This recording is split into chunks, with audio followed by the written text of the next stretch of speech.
Okay, now everyone watching, ito ang first time na mangyayari sa Star Magic Spotlight Press Con. Kita niyo naman may full band setup tayo. Full band!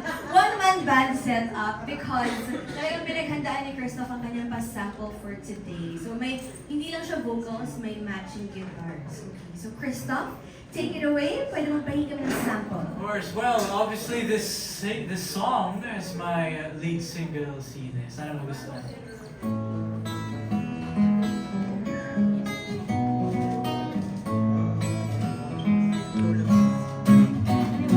Diba, pinangako ko sa'yo na di ako mawawala.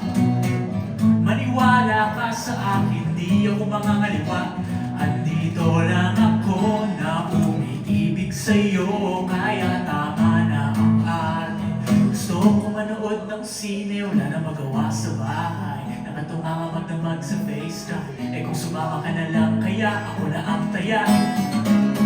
Gusto ko manood ng sine, ikaw ang katabi na mapapay, kasi malamig sa sine. Ikaw ang katabi, di mapakali habang nanonood ng sine.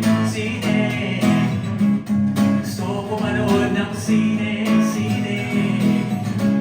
Gusto ko manood na.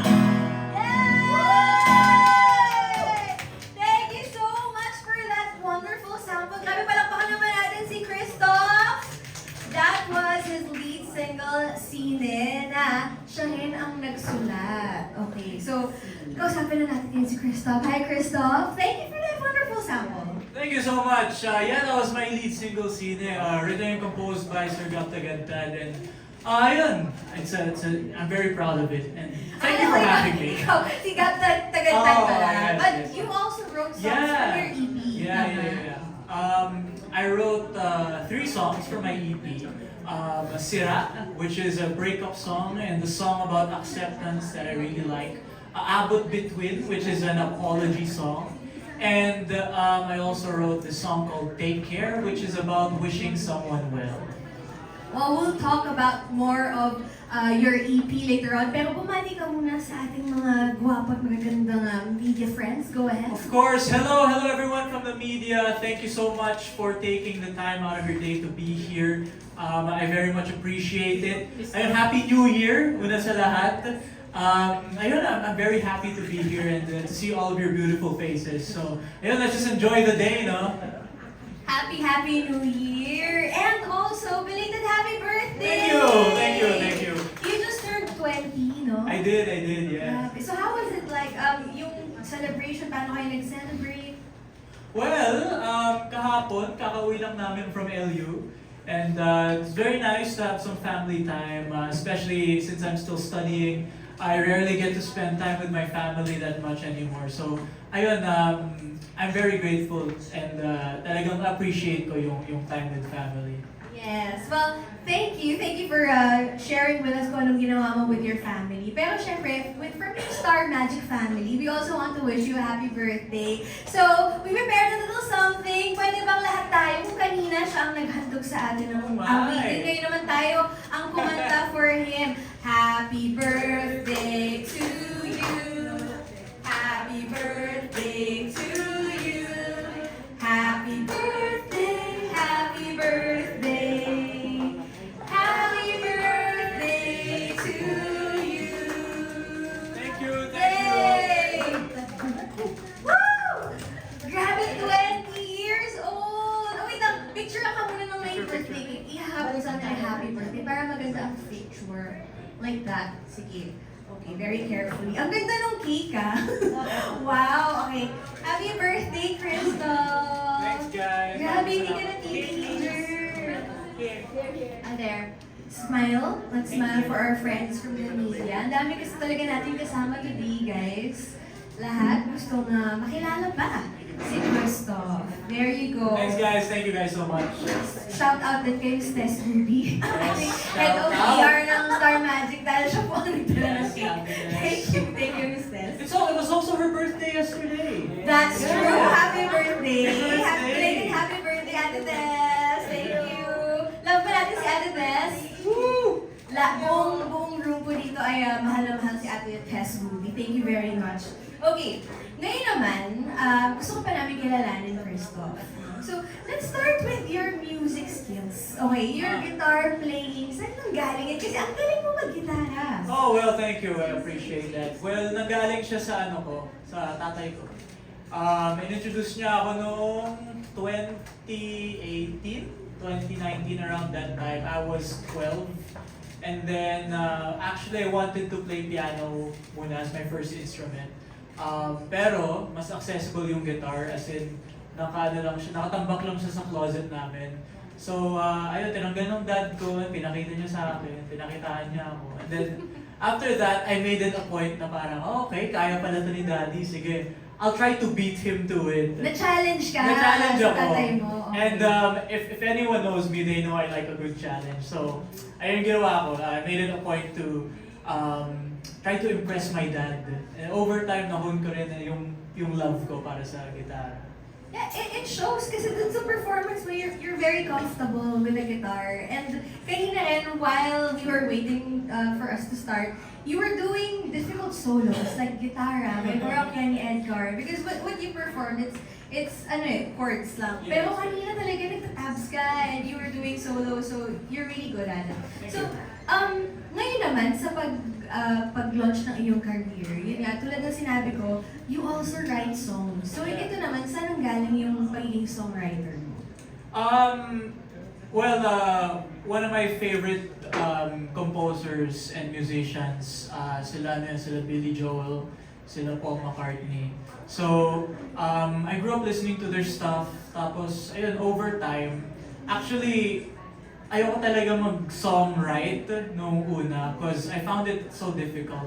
Tapos, eventually, na-realize ko na masyado ko lang siya na-overthink. And when I actually felt something, I went through this experience in life. Tapos, it felt so heavy na feeling ko kinailangan ko talaga siya ilatag sa papel. And it helped. And then nagulat ako, bigla na lang, the words flowed freely. And before I knew it, there was a song in front of me. So, ayun, it wasn't first nature to me, yung songwriting. But over time, I'm very grateful because it also helped me unleash all of my emotions. Naging outlet Naging para outlet. sa'yo, yung songwriting. Pwede mo ba kaming bigyan ng idea? Ano yung pinagdaanan mo sobrang bigat that made you write songs? Was it heartbreak or was it... Well, siguro naman OA yung sobrang bigat. Pero, ayun, long story short, I wrote this song called Take Care. It was Love Life related. Very special person in my life had to leave for, well, it was only temporarily. But this was happening when everything was opening up na after the pandemic and stuff. And then, throughout the pandemic kasi I got used to us being together because we're very close, vicinity-wise. So, nung pandemic, parang kaming dalawa lang, nag-iikot ng village, all of that. Until, ayun, nag-pause na lahat, and she had to leave for school. And then suddenly, I was just there, left alone. Tapos, doon ko naramdaman yung, okay, times are changing, pero, mas importante na nag-adapt tayo sa changing ng time. At ang gusto mo na lang sabihin sa kanya ay, take Take care. Okay, grabe naman yun. Nagparaya ka doon. Okay. So, that's one of the songs. I think, is it the only English song in your EP? No, there's another one also. Dalawa sila. What's the other one? It's called Aren't You Ready? It's Okay, it's a pop rock, very lively song. There you go. Okay. So, tungkol sa naman yung Aren't You Ready? Siguro, it talks about yung initial emotions when you experience yung puppy love. Tapos, nag-holding hands na kayo, sumasayaw na kayo together. And then, the song, it talks about taking that first initial leap. Aren't you ready for a dance? Aren't you ready to romance? So it's all very, how can I say? It's all very symbolic of and youthful love and what blossoms from it. Ang ganda. Okay, now let's talk about your songs in Filipino naman. You have 4? Tama ba? Do I have four? Yeah, I believe so. Okay, Yeah. 4. Sige, let's talk about, sige, Sine muna. Sine, yes. So Sine, like I said, it was written and composed by Sir Gab Tagantad. I really like it because it's a very simple song, but it's the vibe, napaka ano niya, napaka chill pero playful at the same time. Very makulit siya, which I also like. And then, ayun, there's something just so beautiful to me about simple songs that have such a profound meaning. Because this song, napakasimple niya.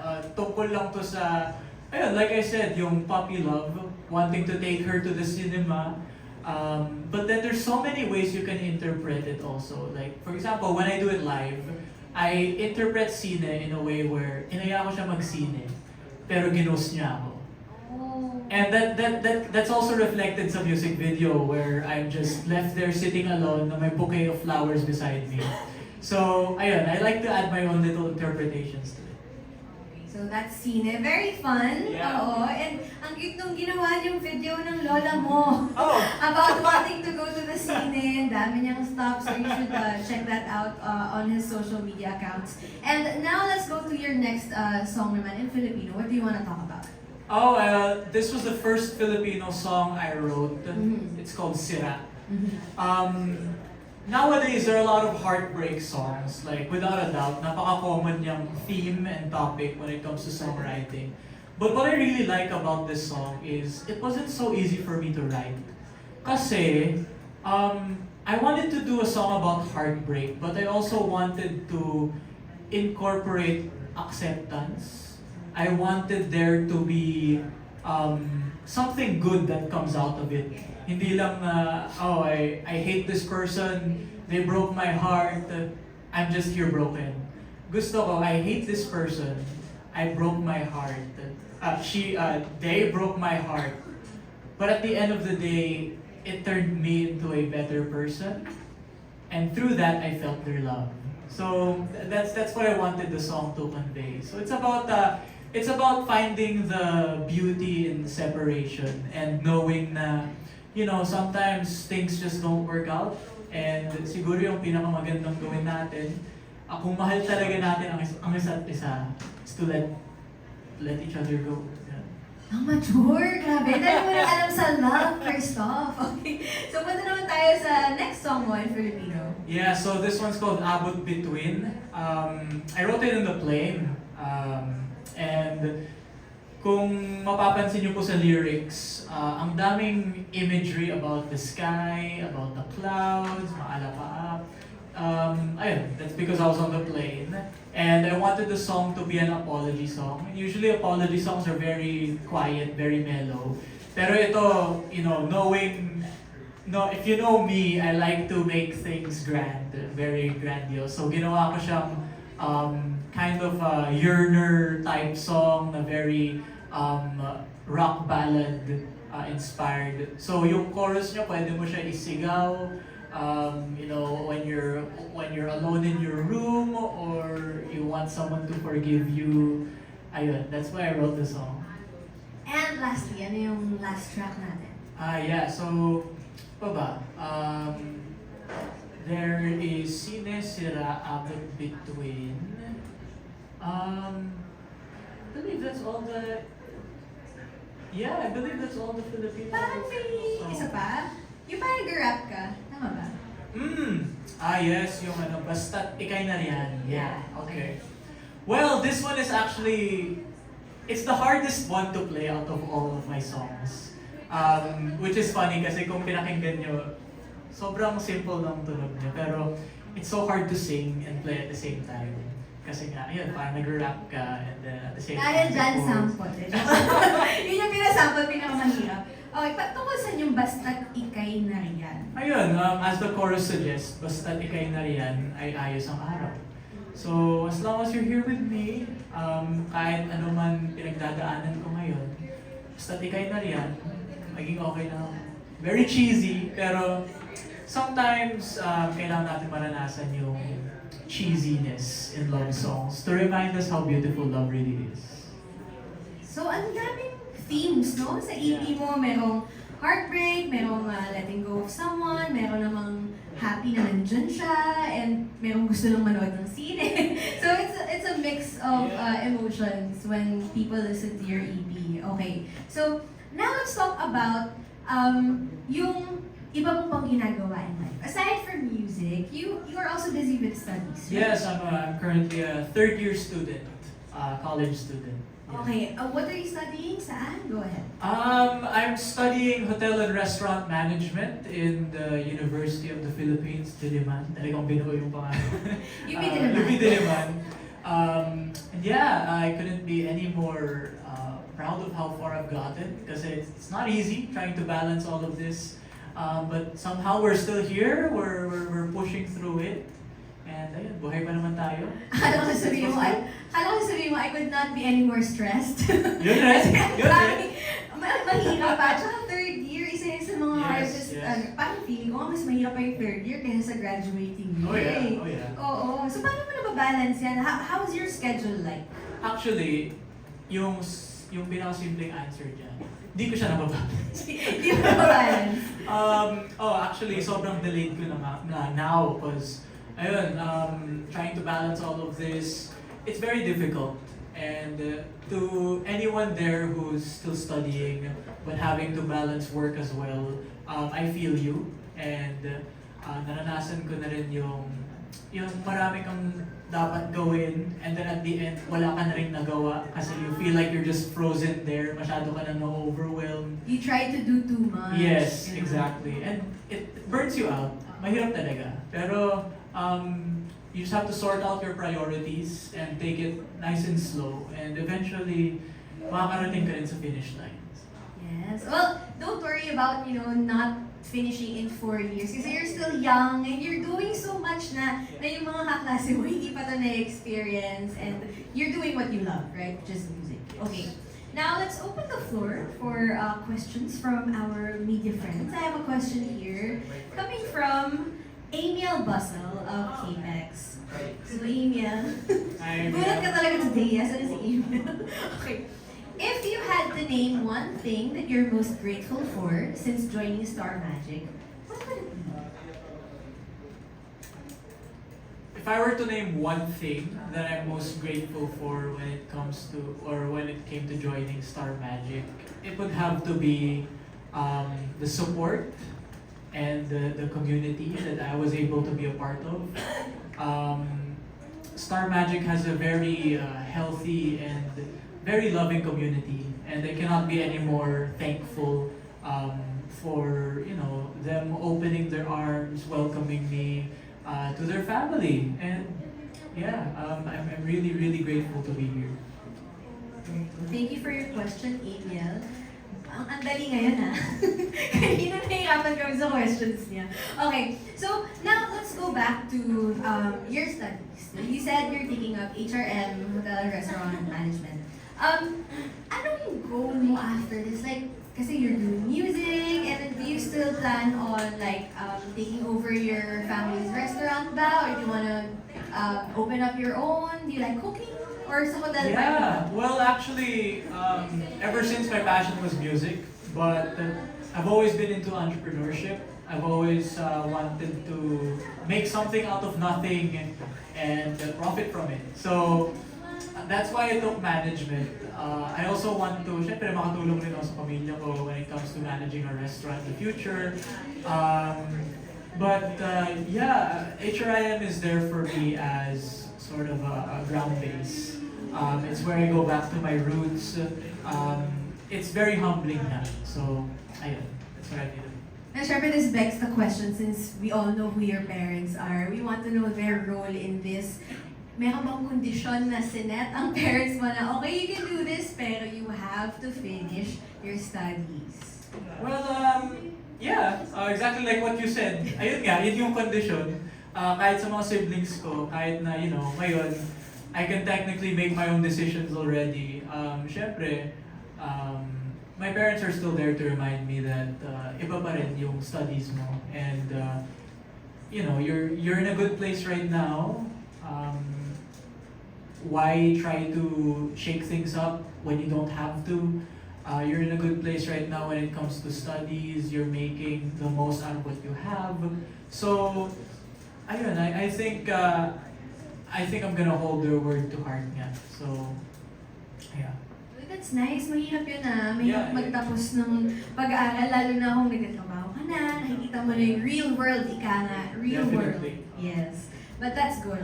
Okay, now, bukod sa singing and yung nga, yung pagiging isang entrepreneur, of course, everyone's wondering, do you wanna enter acting? Is this something that you see yourself doing years from now?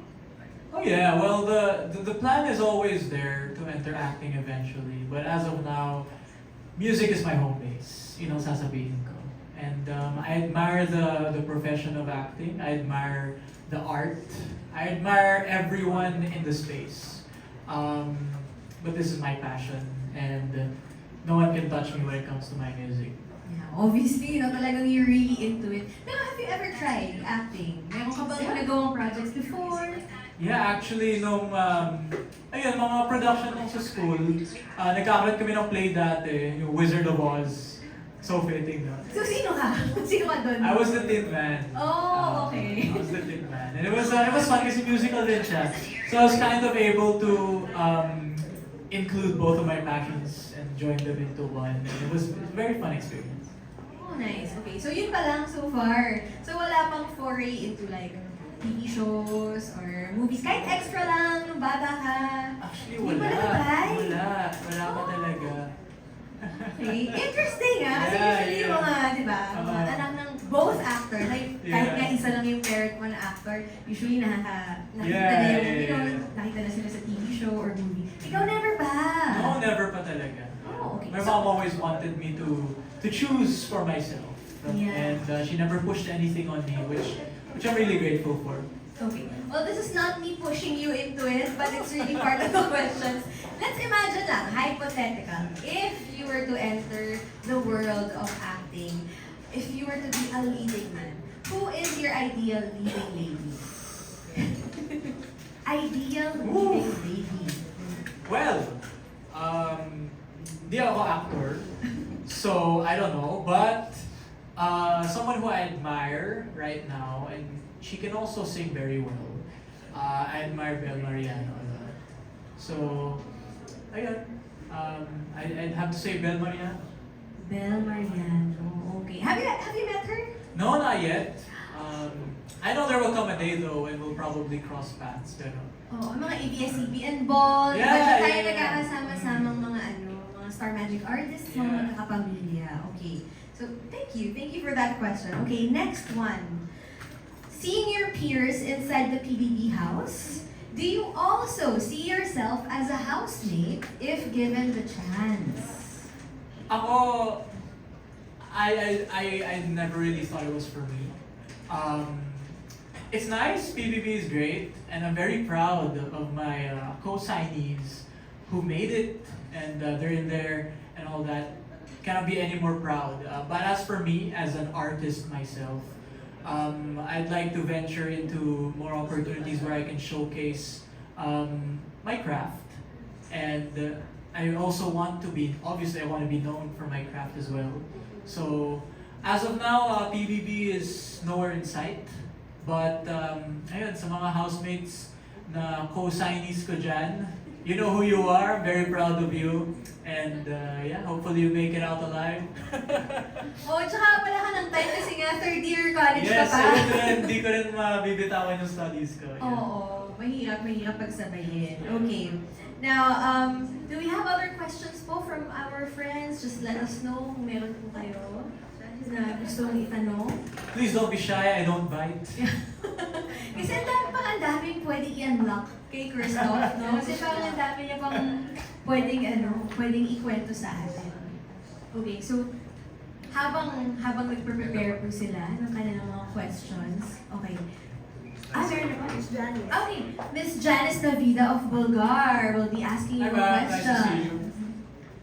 Hi, Christoph. Hi ma'am. Being known as the son of Gladys and Christopher, how will you describe your mom and dad? Lalo na sa career mo ngayon, kaano sila ka-supportive sa iyo? Well, ang alam lang nila sa akin is, ang music is my passion talaga. Wala nang iba, honestly. And nagpapasalamat lang ako sa parents ko. Kasi, ayun nga, wala silang pinupush sa akin. They always wanted me to venture into my own little things, no? Pinapaalala lang nila sa akin is, be humble, remain grateful with what you have. Paa sa lupa, mata sa langit. So, ayun po. They're very supportive naman. Kanina you mentioned about the Take Care song mo, no?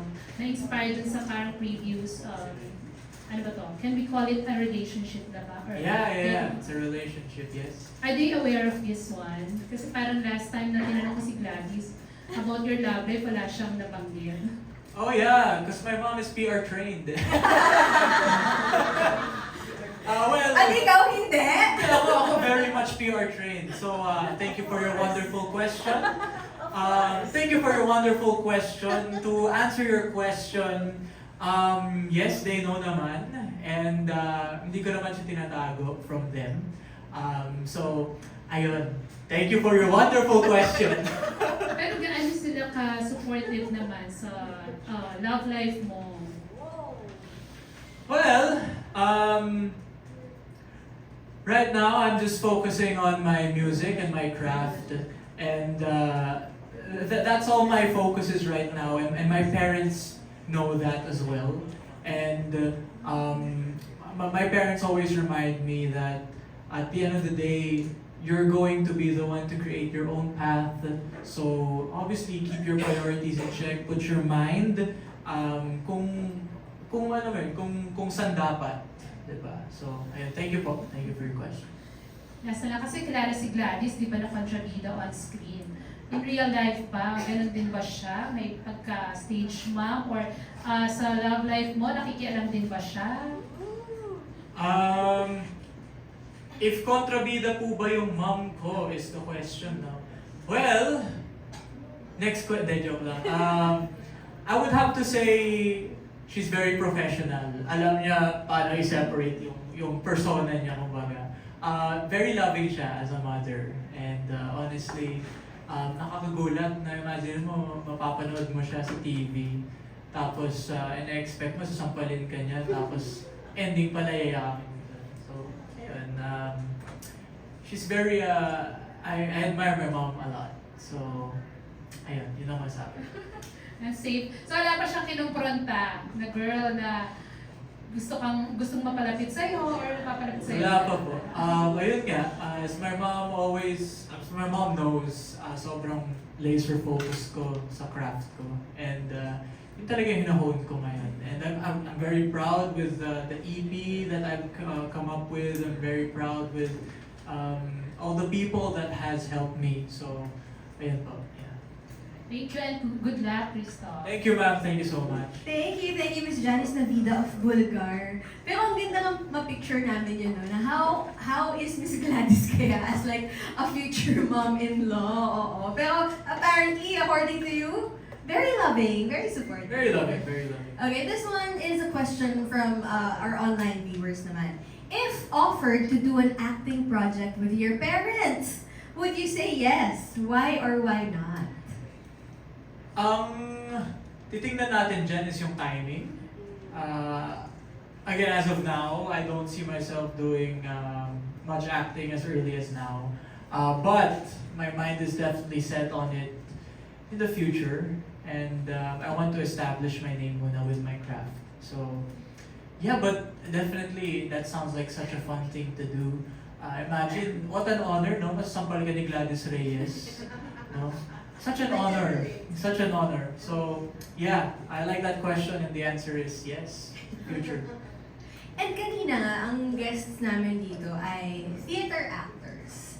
So, kinocombine nila acting and singing. And you've also mentioned that you've done Wizard of Oz before. Yeah, so I have. are you also open to entering the world of theater? Oh yeah, like theater is something that mesmerizes me kasi it's very performative. You have to bring yourself out there. You have to